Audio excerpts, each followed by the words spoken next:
예수 그리스도의 계시라.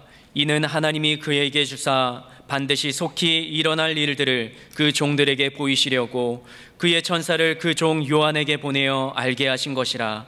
요한은 하나님의 말씀과 예수 그리스도의 증거 곧 자기가 본 것을 다 증언하였느니라. 이 예언의 말씀을 읽는 자와 듣는 자와 그 가운데 기록한 것을 지키는 자는 복이 있나니 때가 가까움이라. 요한은 아시아에 있는 7 교회에 편지하노니 이제도 계셨고 전에도 계셨고 장차 오실 이와 그의 보좌 앞에 있는 7 영과 또 충성된 증인으로 죽은 자들 가운데에서 먼저 나시고 땅의 임금들의 머리가 되신 예수 그리스도로 말미암아 은혜와 평강이 너희에게 있기를 원하노라. 우리를 사랑하사 그의 피로 우리 죄에서 우리를 해방하시고 그의 아버지 하나님을 위하여 우리를 나라와 제사장으로 삼으신 그에게 영광과 능력이 세세토록 있기를 원하노라. 아멘. 볼지어다 그가 구름을 타고 오시리라. 각 사람의 눈이 그를 보겠고 그를 찌른 자들도 볼 것이요 땅에 있는 모든 족속이 그로 말미암아 애곡하리니 그러하리라. 아멘. 주 하나님이 이르시되 나는 알파와 오메가라. 이제도 있고 전에도 있었고 장차 올 자요 전능한 자라 하시더라. 아멘.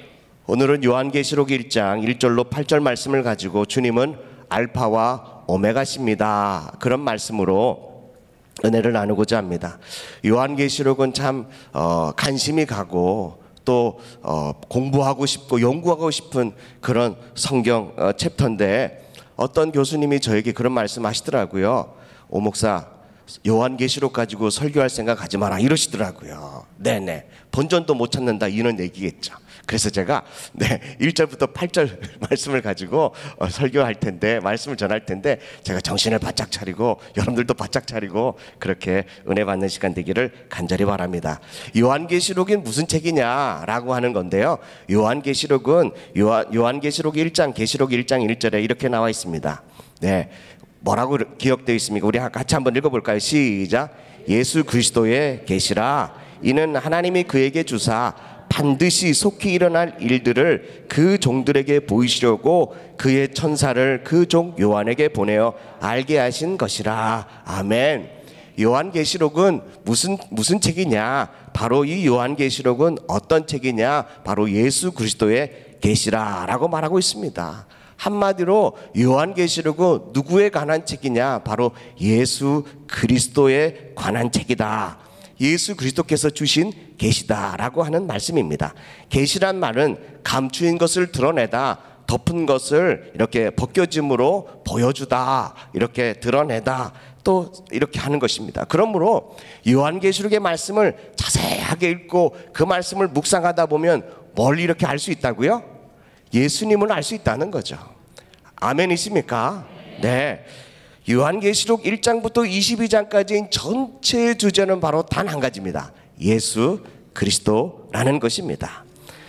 이미 사복음서에 마태, 마가, 누가, 요한복음에 예수님에 대한 말씀을 다 자세하게 그렇게 말씀을 이렇게 나열하고 있는데, 특별히 계시록을 또 쓰는 이유가 뭐가 있느냐라고 하는 거지만, 사복음서에는 이제 이미 오신 예수 그리스도, 예수님께서 우리의 죄를 담당하기 위하여 너무 가난하고 연약한 모습으로 정말 어떻게 보면 정말 답답하기 그지없는 그런 모습으로 예수님이 이스라엘 백성들의 그 십자가에 못 박아라 그리고 침뱉음을 당하고 능력을 당하는 그런 모습을 보면서도 잠잠히 그 십자가를 지고 묵묵히 골고다에 올라가며 또 십자가에서 우리의 죄를 위해서 죽으시는 그 모습, 그리고 3일 만에 부활하시고 승천하시는 그 모습을 사복음서에 이미 다 말씀하고 있다는 거죠. 그런데 요한계시록을 통해서 이 요한계시록은 이제 다시 장차 오실 예수님에 대해서 말씀하고 있다는 거죠. 그러나 이제 다시 오실 예수님은 예전에 그렇게 연약하고 그냥 양과 같이 순한 모습으로 오시는 것이 아니고, 이제는 만왕의 왕으로, 만주의 주로, 심판주로 이 땅에 오실 텐데, 그때는 우리 모두가 주님 발 앞에 엎드려 주님을 찬양하고 주님을 경배하는 그런 우리 하늘비전교회 성도들 될 수 있기를 간절히 축복합니다. 그러므로 어떤 학자들은 요한계시록을 제5복음서다, 5번째 복음서다라고 할 만큼 예수님에 관하여 가득 구구절절 예수님에 대한 말씀들을 기록하고 있다는 것입니다. 그러므로 저와 여러분들이 말씀을 묵상하고 통독할 때 요한계시록을 읽다 보면 뭐만 남아야 되죠? 예수님, 예수 그리스도가 여러분들 마음 가운데 확실하게, 그리고 장차 다시 오실 예수 그리스도가 여러분들 마음속에 소망으로 남아있기를 주님의 이름으로 간절히 축복합니다. 1장 1절의 말씀에 보면 예수 그리스도의 계시라라고 하는데, 그 의라는 것은 두 가지로 해석할 수가 있습니다. 예수님께서 주신 계시, 또 두 번째는 예수 그리스도에 대한 계시. 학자들은 두 가지 다 괜찮다, 두 가지 다 해석을 인정합니다. 그러므로 저는 이 두 가지를 다 묶어가지고 예수 그리스도의 계시라고 하는 것은 예수 그리스도께서 주신 예수 그리스도에 관한 대한 계시다라고 저는 말씀을 드리고 싶습니다. 그러므로 요한계시록을 통해서 예수님께서 우리에게 주신, 보여주시고 또 알려주시고자 하시는 것을 요한계시록에 다 써 있다는 거죠. 그러므로 저와 여러분들이 말씀을 한자 읽을 때마다 주님이 나에게 이거 말씀하시려고 하시는구나, 이걸 나에게 보여주시려고 하시는구나, 내가 눈이 가려져서 잘 보지 못했던 거 이제는 그 눈꺼풀이 벗겨지고 이제는 쌓였던 것이 벗겨져서 예수님을 밝히 알 수 있구나 라고 하는 이 말씀의 그 은혜의 복이 저 우리 하늘비전교회 성도들 가운데 있기를 간절히 축복합니다. 그러므로 저는 어렸을 때부터 이 요한계시록의 말씀을 읽기가 늘 두려웠습니다. 특별히 악한 원수 마귀는 요한계시록을 마치 비밀의 책인 것처럼 그렇게 우리를 읽지 못하도록, 믿음의 성도들이 접근하지 못하도록 그렇게 책을 덮어놓게 만들어 놓았다는 것입니다. 어떤 목사님은 이 요한계시록을 이렇게 읽을 때 정말 조심해서 읽어야 된다, 아니면 이단에 빠지기가 쉽다라고 겁을 주기도 했다는 것이죠. 그러나 지금을 생각해 보면 요한계시록을 읽을 때마다 항상 숫자의 의미에 대해서 막 관심을 가지고, 종말론에 대한 관점을 가지고, 그리고 또 단어에 대한 해석을 가지고 옳고 그름에 대한 이야기 때문에 우리는 더욱더 요한계시록이 복잡하고 또 마음이 이렇게 무겁고 또 읽기가 두려운 책으로 만들어졌다는 것입니다. 그러나 요한계시록에 하나님께서 우리에게 주신 이 목적을 분명히 알면 요한계시록보다 더 큰 은혜 있는 책을 우리가 찾아볼 수 없을 만큼이나 요한계시록은 우리에게 주시는 귀한 복된 책인 줄로 믿습니다. 요한계시록 1장 2절 3절 말씀을 한번 읽어보겠습니다. 한번 읽겠습니다. 2절 시작. 요한은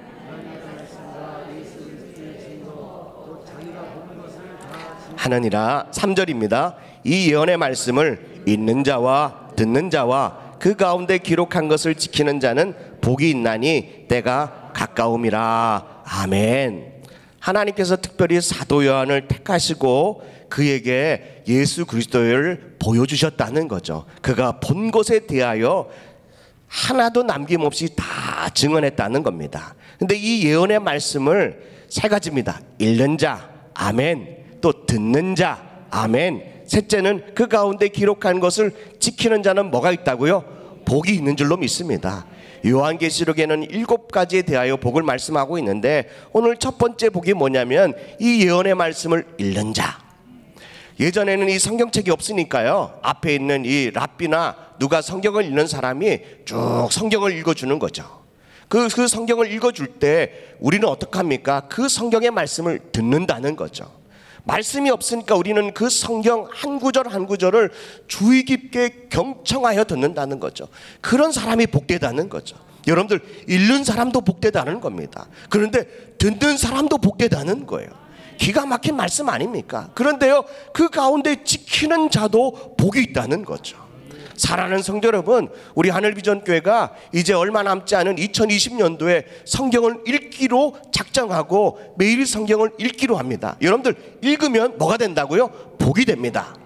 그 성경을 들으면 복이 됩니다. 말씀 가운데 단 한 구절이라도 한 단어라도 우리가 그것을 지키면 복이 된다라고 주님은 우리에게 뭐 하고 계시다고요? 계시하고 있다는 거죠. 그러므로 저와 여러분들이, 우리 하늘비전교회 모든 성도들이 왜 우리가 읽어야 되고 들어야 되고 그 말씀을 지키는 것이 왜 복입니까? 오늘 3절의 말씀의 마지막 끝절에 보니까 때가 가깝기 때문에 그렇습니다. 사랑하는 성도 여러분, 주님이 오실 때가 가까울수록 예언의 말씀을 읽고 듣고 지켜야 합니다. 주님의 때가 가까이 올수록 그 말씀을 단순히 듣는 것으로 끝나는 것이 아니라 주의 깊게 경청해야 합니다. 세대가 앓갈수록 이 예언의 말씀을 지키는 성도들에게는 하나님이 복을 주시겠다고 말씀하십니다. 왜요? 때가 가까웠기 때문입니다. 올 해가 가면 주님 오실 날이 1년이 가까워집니다. 언제 오실지는 모르지만 주님이 가면 갈수록, 우리의 세월이 가면 갈수록 주님이 오실 날이, 우리가 주님께로 갈 날이 점점점 가까워지고 있다는 것입니다. 그러므로 사랑하는 귀한 성도님들이 해야 될 일이 뭐냐? 더욱더 읽는 것과 주님의 말씀을 듣는 것과 그 말씀을 지키는 일에 여러분들의 모든 삶을 투자할 수 있기를 주님의 이름으로 간절히 축복합니다. 시편 1편의 말씀은 복 있는 사람에 대한 말씀이 나옵니다. 1편의 1절의 말씀에 보니까 복 있는 사람은 세 가지를 하지 말아야 되고 두 가지를 해야 되는데, 세 가지는 악인의 길을 따르지 않고 죄인의 길에 서지 않고 오만한 자의 자리에 앉지 않는다라고 말합니다.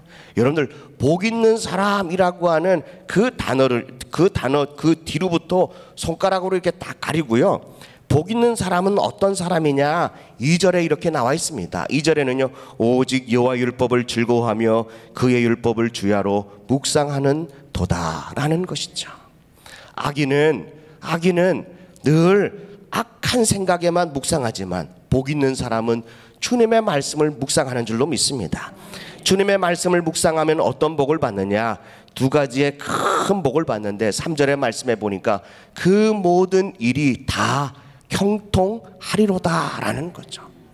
여러분들, 하나님의 말씀을 묵상하고 듣고 읽고 그 말씀을 지키면 여러분들의 삶에 형통함의 은혜가 있다는 거죠. 그냥 이쪽만 형통하는 것이 아니라 그가 하는 모든 일이 다 형통하다는 겁니다. 나는 여러분들이 신통망통 하여튼 통이 되기를 간절히 바랍니다. 또 두 번째는 뭐냐면 6절의 말씀에 보니까 하나님께서 그의 길을 인정해 주신다라는 거죠. 복 있는 사람은 여러분들이 하는 모든 일을 주님이 인정해 주신다는 거죠. 인정받는 게 얼마나 귀하고 좋습니까? 그러나 악인들은 어떻습니까? 악인들은 늘 악인의 길, 죄인의 길, 오만한 자리에 앉다 보면 그것들이 다 형통해 보이지만 결국에는 악인들은 어떻게 하느냐? 4절의 말씀에 보니까 바람에 나온 겨와 같다라는 거죠. 하나님의 말씀 우리 안에 없으면 우리는 어떻게 된다고요? 바람에 나온 겨와 같대요.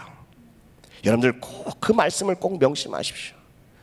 하나님의 말씀 우리 중심이 없으면 바람이 불면 겨처럼 날아다닌대요. 감정에 따라 날아다니고 사람의 말에 따라 날아다니고 기분에 따라 날아다니고 불편함에 따라 날아다니는 원망 불평에 따라 막 날아다니고요. 또 사람들이 또 이렇게 부정적인 이야기하면 이야기 따라 다니고, 그래서 옛날에 많은 이야기꾼들이 바람 따라 구름 따라 이런 삶을 산다는 거죠. 우리 하늘비전교회 성도들은요, 바람 따라 구름 따라 사는 것이 아니라 주님의 말씀 따라 살 수 있기를 간절히 축복합니다. 네, 감정에 따라서 여러분들이 바람에 나온 겨처럼 왔다 갔다 하면 안 되는 거예요. 교회도요, 왔다 갔다. 제 아들이 묻더라고요. 아빠, 학교만 왔다 갔다 하면은 공부 잘하는 거야? 그랬더니 너 보면 알잖아. 그랬더니 금방 알더라고요. 교회도 그냥 성경책만, 요즘은 성경책도 안 들고 다니죠. 그냥 왔다 갔다 한다고 우리의 삶이 이렇게 의인이 되지 않아요. 그 말씀이 내 안에 중심이 되어야 돼요. 그래야 여러분들 악인의 길, 또 죄인의 길, 오만한 자의 자리를 분류하고 분별할 수 있다는 거죠. 그러므로 우리 하늘비전교회 성도들은 어떠한 일이 있어도 바람에 나온 개와 같이 몰려다니거나 또 휩쓸려 다니지 않고 오직 하나님 말씀에 집중하는 우리 성도들 되기를 간절히 축복합니다. 두 번째 말씀에 보니까 악인들은 어떤 하나님의 말씀이 없으면 어떤 현상이 일어나느냐. 오늘 5절의 말씀에 보니까 악인들은 심판을 견디지 못한다라는 거죠. 죄인들은 의인의 회중에 들지 못한다라는 겁니다. 심판을 견딜 수가 없는 거죠. 마지막으로 세 번째는 말씀에 보면 6절의 말씀에 보니까요, 마지막에 하나님의 말씀을 묵상하지 않으면 악인의 길은 망하리로다 라는 거죠. 우리 하늘비전교회 성도들은 절대로 망하는 성도들 되지 않기를 주님의 이름으로 간절히 축복합니다. 하나님의 말씀이 우리 마음속에 중심이 있으면 내가 하는 모든 일이 형통하고 주님이 내가 하는 일을 인정해 주시는, 칭찬해 주시는, 격려해 주시는, 밀어주시는 그 은혜가 있는데 우리 안에 말씀이 없으면 정말 바람에 나는 것처럼 이리저리 흔들리고 다니다가 내가 정착해야 할 교회도 찾지 못하고 내가 바라봐야 할 주의 종도 찾지 못하고 이리저리 왔다 갔다 하다 보면 우리의 삶은 망할 수밖에 없다는 것입니다. 사랑하는 하늘비전교회 성도들이 복 있는 사람이 되기 원한다면 주야로 하나님의 말씀을 즐거워하며 그 말씀을 묵상하는 우리 사랑하는 귀한 복된 성도들 되기를 주님의 이름으로 간절히 축복합니다. 이 요한계시록은 누구를 향한 말씀이냐? 1장 4절 말씀입니다. 요한계시록 1장 4절 말씀을 우리 한번 읽겠습니다. 시작. 요한은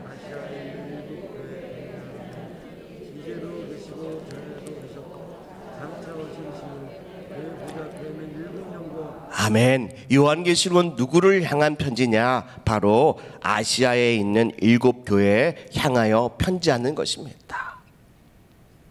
그러나 지금으로 말하면 오늘 예수 그리스도 오실 예수님을, 다시 오실 예수님을 기다리고 있는 모든 성도들을 향하여 우리 주님의 이 계시록을 통하여 우리에게, 저와 여러분들에게 하시는 말씀인 줄로 믿습니다. 그렇다면 오늘 이 1절부터 8절 말씀을 통해서요, 오늘 이 계시록은 예수 그리스도에 대한 말씀, 예수님께서 주신 이 계시의 말씀인데, 그러면 예수님은 어떤 분이시냐라고 하는 거죠. 이것을 세 가지로 말씀드리고 마치도록 하겠습니다. 첫 번째는요, 예수님은 어떤 분이시냐. 오늘 1장 4절 아까 읽은 말씀인데요, 요한은 아시아에 있는 7 교회에게 편지하노니 이제도 계시고 전에도 계셨고 장차 오실 분이라는 겁니다. 아멘이십니까? 예수님은 어떤 분이십니까? 이제도 계시고 전에도 계셨고 장차 오실 분이라는 거죠. 예수님은 아시아에 있는 7 교회를 향하여 예수님께서 계시한 말씀, 자신을 드러낸 말씀이 있는데 예수님께서 어떤 말씀을 첫 번째로 말씀하셨느냐? 이제도 계셨고 이제도 계시고 전에도 계시고 장차 오실이라고 하는 메시지를 주셨다는 거죠. 왜 주님께서 당신을 계시하는데 이 말씀을 첫 번째 하신 이유가 무엇입니까? 요한계시록을 계시록을 쓸 때 당시에 그 배경을 보면 이스라엘 백성들, 특별히 그리스도인들, 기독교인들이요, 로마 군인들, 로마의 그 군인들의 그 극박한, 극심한 박해를 받고 있었다는 거죠. 이 박해와 핍박은 이루 말할 수 없을 만큼이나 엄청난 고난 가운데 살고 있었다는 겁니다. 얼마나 로마 군인의 박해가 심했는지 이 기독교인들은요, 그리스도인들은 광야로 도망갔고요, 땅굴을 파서, 땅을 파서 지하로 쓰는데 이렇게 얇게는 3층으로 파고요, 또 깊게는 20층을 팠다는 거죠. 하여튼 여러분들은 지하에 몇 층에 주차장이 있는지 모르겠지만, 네, 여러분들 그때요, 뭐가 있겠습니까? 포크레인으로 팠겠습니까? 뭘로 팠겠습니까? 손과 삽과 나무로만 팠다는 거죠. 그것을 그냥 얇게는 지하 3층으로 파고요, 더 깊게는 지하 20층까지 파고 들어갔다니까요. 정말 사람들은 어렵고 힘들면 이 초인적인 능력이 나타난 것 같아요. 여러분들 지하 20층을 막 파고 들어가 보십시오. 그곳에서 살 수 있는지. 그런데요, 기독교인들은 그렇게라도 자신의 신앙을 지키기 위해서 그렇게 했다는 겁니다. 그러니까 얼마나 박해가 심하고 어려웠던지 지하를 그렇게 파고 들어갔다는 거죠. 로마 황제가 자신을 신격화하기 위해서 나는 신적인 존재다라고 하는 것을 보여주기 위해서요, 각 지나가는 그 요소마다 동상을 세웠다는 거죠. 그것을 지나갈 때마다 황제는 신이십니다, 황제는 신이십니다, 이렇게 고백을 하고 절을 하고 가야 되는데, 특별히 기독교인들이요, 그 절을 하지 않았다는 거죠. 황제는 신이 아니라 사람입니다 라고 하는, 유일하게 세상을 향하여 외쳤던 사람이 바로 그리스도인들, 기독교인이라는 거죠. 그러니 로마 황제는요, 이 그리스도인들을 철천지 왼수로 느꼈다니까요. 자신의 권력과 자신의 그 안위를 위하여 그리스도인들을 처참하게 짓밟아야지만이 자기가 신이 될 수 있다라고 믿었다는 거죠. 그것을 세뇌했다는 거죠. 그것을 이루기 위해서 로마는 그리스도인들을 핍박하기 시작했습니다. 특별히 구약에 보면은 마치 다니엘이 우상 숭배하지 않으니까요, 자작굴에 던져서 사자의 밥이 되도록 그런 핍박과 박해를 줬다는 거죠. 사드락 메삭 아벳느고는요 7배나 더 뜨거운 풀무불에 사람을 태워 죽였다니까요. 여러분, 단순한 우상 숭배를 하지 않아서 사자의 밥에 던지고 뜨겁게 사람을 태워 죽이는 그런 엄청난 일을 로마 황제가 했다는 거예요. 이런 고통 가운데 있는 그리스도인들에게 우리 주님이 당신을 말씀하시면서 뭐라고 말하냐면, 오늘 4절의 말씀에 보니까 뭐라고 하셨습니까? 이제도 계시고 전에도 계셨고 장차 오실이라고 말씀하십니다. 여러분들, 오늘 이 말씀이 좀 시제가 좀 이상하지 않습니까? 이제도 계시고 전에도 계셨고 장차 오실 이 말씀을 8절에 다시 반복하는데요, 요한계시록 1장 8절에 보니까 주 하나님이 이르시되 나는 알파와 오메가라, 이제도 있고 전에도 있었고 장차 올 자요 라고 말씀하십니다. 여러분들이 얘기할 때 시제를 어떻게 얘기합니까? 저는 이렇게 얘기할 겁니다. 과거, 현재, 미래. 전에도 있었고 지금도 있고 장차 오실 그분이라고 말씀해야 되는데요, 지금 이 요한계시록 1장 4절과 8절은 쉽게 얘기해서 이렇습니다. 오늘도 있고 어제도 있었고 내일도 있을 거다, 이렇습니다. 사도 요한이 기록할 때 만약에 이 시제를 과거, 현재, 미래로 해야 되는데 현재, 과거, 미래로 했기 때문에 잘못한 거 아니냐. 그런데 8절에 한 번 더 반복합니다.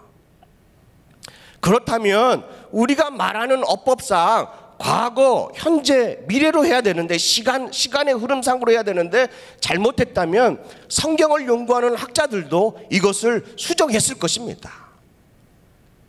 그 원래의 발음, 원래의 그 나열 순서는 어떻게 되냐면요, 4장 8절입니다. 우리 4장 8절을 한번 보시겠습니다. 4장 8절은 이렇습니다. 맨 마지막 줄, 세 번째 줄 중간에 내 생멸들이여 이렇게 거룩하다 주 하나님 곧 전능하시니요. 이게 맞습니다. 전에도 계셨고 이제도 계시고 장차 오실 이시라. 이게 원래 맞는 어법입니다. 그런데 4절과 8절은 현재를 먼저 말했다는 거죠. 제가 성경을 공부하는데요, 반복했다. 이거는 중요할까요? 안 중요한 건가요? 중요합니다. 그런데 단어를 반복하는 것도 중요한데 문장을 반복했다면 정말 그 문장 전체가 중요하다는 겁니다. 핍박을 받고 있는 그 그리스도인들을 향하여, 성도들을 향하여, 교회에 모여서요 불안과 염려로 떨고 있는 그런 아시아에 있는 7교회를 향해 있는 그런 하나님의 자녀들을 향하여 우리 주님이 말씀하시는데 뭐라고 말씀하십니까? 지금도 있다. 어제도 있었지만 내일도 있을 거다라고 하는 겁니다. 고난을 받는 성도들을 많이 만납니다. 그리고 상담을 합니다. 목사님, 지금 제가 참지 못할, 견디지 못할 고난이 있는데 목사님 어떻게 할까요? 과거에는 어떻게 했나요? 주님이 함께 하셨죠. 지금은 어떻습니까? 너무 힘들어서요. 너무너무 어려워요. 그 고난을 잘 이겨내면 미래에 복 받을 겁니다. 그리고 갑니다. 그 다음 주는 교회를 안 와요, 성도들이요. 지금 힘든데 뭔 옛날 얘기가 뭐가 필요했고요. 장래에 뭐가 필요 있습니까? 내가 지금 힘든데, 현재 힘든데, 현재 고난 가운데 있는데 지금 내가 어떡하냐는 거죠.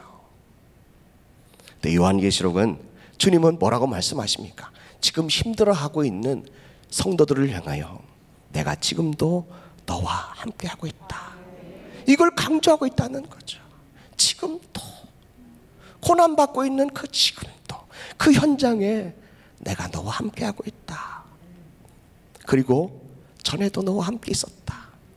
그리고 앞으로 오실 예수 그리스도가 끝까지 너와 함께 하실 거다 라고 하는 것을 우리 주님께서 우리에게 계시하고 보여주고 있다는 것입니다. 얼마나 감사합니까? 이스라엘 백성들이 출애굽하고요, 배가 고파요, 하나님 배가 고파요 라고 했더니 내가 내일 줄게 라고 하지 않고요, 그냥 주님이 주시는 거죠. 5,000명이 모여서요 하나님의 말씀을 들여서 듣고 있는데 해가 뉘어지고 보니까, 얼굴을 보니까 지금 여러분들처럼 배가 고파가지고요, 설교 언제 끝나나 마스크는 답답하고 이렇게 막 답답한데 설교는 언제 끝나나 목사님 왜 이렇게 설교를 길게 하나 한 사람도 그렇게 말할 수 없겠지만, 전에 예수님이 그때 있을 때는요 배가 고파가지고요 막 몇 시간을 들으니까 지금 얼굴과 거의 비슷한 얼굴을 주님이 그걸 보시고요 오병이어가지고 그 자리에서 주셨다는 거죠. 다 먹여주셨다는 거예요. 지금 당장 앞을 보지 못하는 시각장애우가요, 주님 제가 보기를 원합니다 라고 했더니 그 자리에서 주님이 시력을 회복해 주셨습니다. 지금 내가 받는 고난, 지금 내가 당하고 있는 이 배고픔, 지금 당하고 있는 앞이 캄캄한 어려움, 주님이 지금도 함께 하시는 줄로 믿습니다. 고난 당할 때는 예수님이 떠나 계시다가 칠순잔치 그리고 또 생일잔치 때 오시고 이런 분이 절대로 아니십니다. 고난받는 지금도 계셨고 전에도 계시고 그리고 앞으로 오실 그분이 우리와 영원히 함께 하시는 그 믿음을 가지고 오늘 현재의 고난을 사랑하는 성도들이 이겨나갈 수 있기를 주님의 이름으로 간절히 축복합니다. 고난이 길어지면 마음도 몸도 지칩니다. 마음도 몸도 지치면 영혼도 낙심이 됩니다. 마치 시편 42편의 말씀처럼 사슴이가 시냇물을 찾아 갈급한 마치 내 영혼을 주님 찾기에 갈급합니다. 주님 도와주세요. 이렇게 몸과 마음이 지칠 때 주님이 뭐라고 말씀하십니까? 시편 40편 5절의 말씀 보니까 내 영혼아 내가 어찌하여 낙심하며 어찌하여 내 속에서 불안하여 하는가? 너는 하나님께 소망을 두라. 그가 나타나 도우심으로 말미암아 내가 여전히 찬송하리로다. 낙심이 되고 불안하면 소망을 잃어버릴 때가 있습니다. 그러나 성경은 말씀합니다. 하나님께 소망을 두라. 지금 우리와 함께 하시는 그 주님께 소망을 두십시오. 주님께서 도우시는 그 도우심으로 말미암아 우리는 날마다 씨 뿌리는 은혜로 감사하며 찬양한다라고 하는 그 찬양을 여전히 부른다는 거죠. 5절에도 그런 말씀하시지만 11절에도 반복해요. 내 영혼아 내가 어찌하여 낙심하냐 어찌하여 불안하냐 너는 하나님께 소망을 두라. 나는 그가 도우심으로 말미암아 내 하나님을 여전히 찬송하리로다. 똑같은 구절을 완전히 반복하고 있다. 후렴구처럼 반복한다는 거죠. 사랑하는 성도 여러분, 여러분들 꼭 명심할 수 있기를 간절히 바랍니다. 마음에 낙심이 오고 불안이 올 때 오늘 주님이 나와 함께 하신다라고 하는 그 소망을 두고 하나님을 날마다 찬양하는 우리 사랑하는 귀한 성도들 될 수 있기를 간절히 축복합니다. 두 번째, 예수님은 어떤 분이십니까? 예수 그리스도는 알파와 오메가십니다. 계시록 2장 8절의 말씀에 보니까 주 하나님이 이르시되 나는 알파와 오메가라. 이제도 있고 전에도 있었고 장차 올 자요 전능한 자라 하시더라라는 겁니다. 알파와 오메가라는 알파벳의 첫 글자와 맨 마지막 글자 오메가라고 하는 것을 주님은 말씀하십니다. 예수님은 사람이 쓰는 그 글을 통해서요 주님 자신을 말씀하고 있다는 거죠. 나는 처음이고 나중이다. 그리고 시작과 끝이다 라고 하시는 겁니다. 예수님께서 시작하신 일이라면 예수님이 뭐 하신다는 거예요? 마무리하신다는 거죠. 주님이 시작하셨으면 주님이 끝내주시고, 주님과 함께 시작한 일이면 주님과 함께 끝나는 것입니다. 사랑하는 성도 여러분, 우리가 주님을 영접하기만 하면 주님과 함께 우리는 다시 살아나는데, 그러면 우리가 하나님 앞에 하나님의 자녀의 권세를 받고 우리 하나님의 자녀의 권세를 가지고 사는 삶이 시작되는 것입니다. 창세기 1장 1절에 보니까 태초에 하나님께서 천지를 창조하셨다는 거죠. 그리고 인류의 시간이 시작됐다는 겁니다. 그리고 난 이후에 수많은 인간들이 타락하고 그리고 하나님을 외면했지만 주님께서 이 땅에 오시고 그리고 다시 오실 주님께서 끝을 맺는다는 것입니다. 주님이 시작하셨기 때문에 주님께서 끝을 맺신다는 거죠.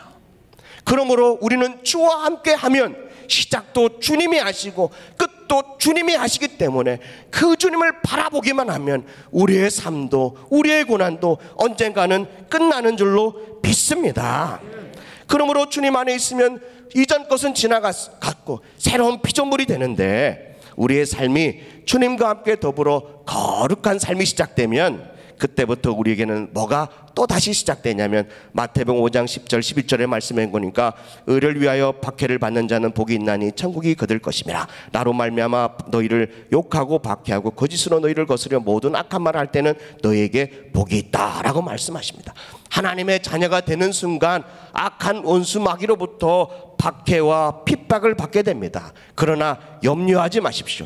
마태복음 5장 12절 말씀에 보니까 기뻐하고 즐거워하라. 하늘에 너희 상이 큼이라. 아멘. 너희 전에 있었던 선지자들도 이와 같이 박해하였느니라 라고 말씀하십니다. 너무 놀랄 일도 아닙니다.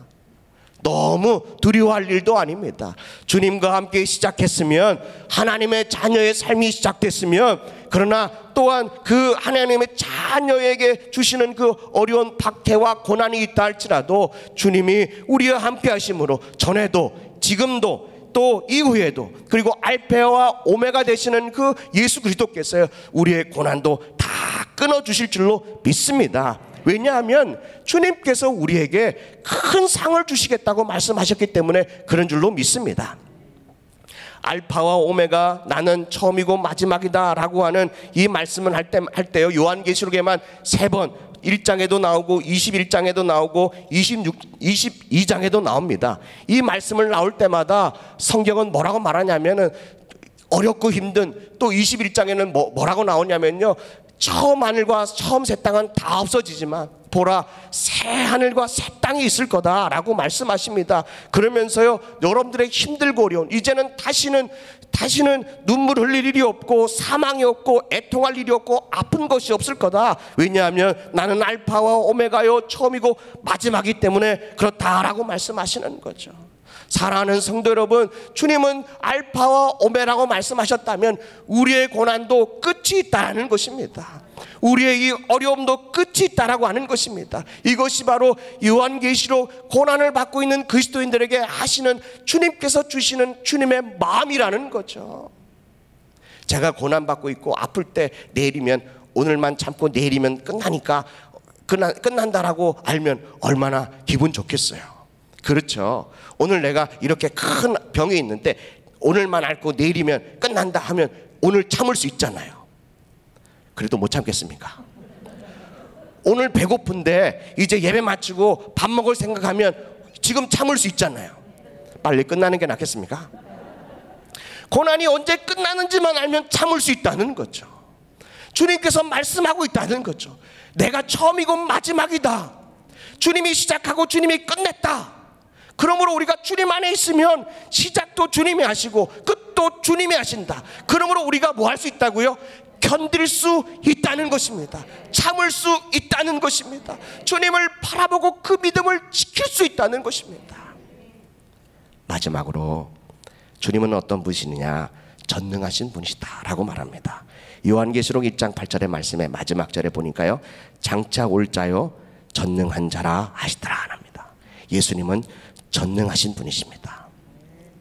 전능하다는 얘기는 능지 못함, 못할 일이 전혀 없다는 거죠. 완전한 분이시라는 거죠. 아무리 유능한 사람도요 못하는 게 있더라고요. 그림을 잘 그리는 사람은 음악을 잘 못하더라고요. 뭐 다 그렇진 않지만 극단적으로 얘기하는 겁니다. 운동을 이렇게 사격을 잘하는 사람은요 또 자전거를 못하더라고요. 뭐 이런 게 있어요. 여러분들, 전능하다는 거는 못하는 게 전혀 없다는 거죠. 완벽하신 분이라는 거죠. 우리 예수님은 그런 분이라는 거예요. 근데 오늘 전능이라는 단어 신약 성경에만 10번이 나오는데 고린도후서 6장 18절에 딱 한 번 나오고요, 나머지 9번은 다 요한계시록에 나온다는 거죠. 계시록에요 9번의 그 중요한 전능이란 단어가요 9번 다 요한계시록에 나온다는 겁니다. 고난이 너무 크면 주님이 작게 보입니다. 아니, 안 보일 때가 있습니다. 그래서 고난을 해결하기 위해서 우리는 여기저기 기웃기웃하며 사람도 찾아다니고 방법을 찾아다닙니다. 왜냐하면 고난 때문에 우리의 눈이 가려워져서 전능하신 주님이 보이지 않기 때문에 그렇습니다. 박해를 받는 아시아 7교회 교인들도 그렇다는 거죠. 박해와 고난이 너무 크니까 눈이 가려워져서 전능하신 주님을 바라보지 못하고 교회를 떠나는 성도, 또 배교하는 성도, 그런 성도들이 속출하고 있다는 것입니다. 교회가 흔들흔들했다는 것입니다. 그때 그 상황에 주님이 뭐라고 말씀하십니까? 주님은 전능하신 자다, 능지 못함이 없다라고 말합니다. 수많은 그리스도인들이 로마 군인들에게 찾아가서 나는 이제 예수 안 믿겠다라고 작정하는 사람들도 많이 속출했다는 거죠. 여러분들, 그러면 고난이 끝납니까? 그러면 박해가 끝납니까? 그럼 우리의 인생의 문제가 해결됩니까? 사람 찾아가면 해결됩니까? 되는 것 같지만 그래도 또 다른 큰 문제가 있으면 또 누굴 찾아가야 됩니까? 사랑하는 성도 여러분, 우리 삶 가운데 전능하신 하나님, 아무리 고난이 크고 어렵고 힘들어도 그 전능하신 하나님을 바라볼 수 있기를 간절히 바랍니다.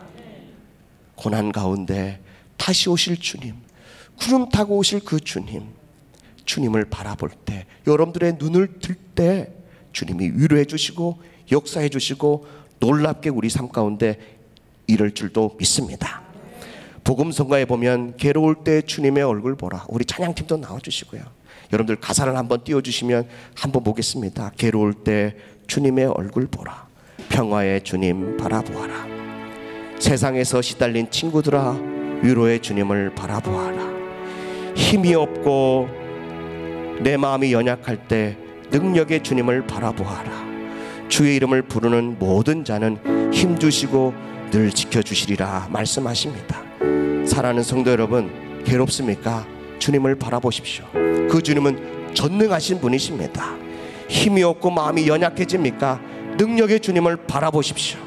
세상에서 시달립니까? 돈으로, 또 건강으로, 또 여러 가지 많은 사람과의 관계들로 인하여 여러분들 시달려서 이제는 막 진절머리 나십니까? 그럴 때 주님을 바라보십시오. 눈을 들어 주님을 보십시오. 그때 주님이 우리의 삶 가운데 전능하신 하나님께서, 능지 못하시는 하나님께서 능력 주시고 힘 주시고 뛰어넘을 수 있는 하나님, 우리에게 능력 주실 줄로 믿습니다. 우리 오늘 하나님 앞에 이 찬양을 올려드리고요, 우리 하나님 앞에 한 2, 3분 정도 간절하게 기도하겠습니다.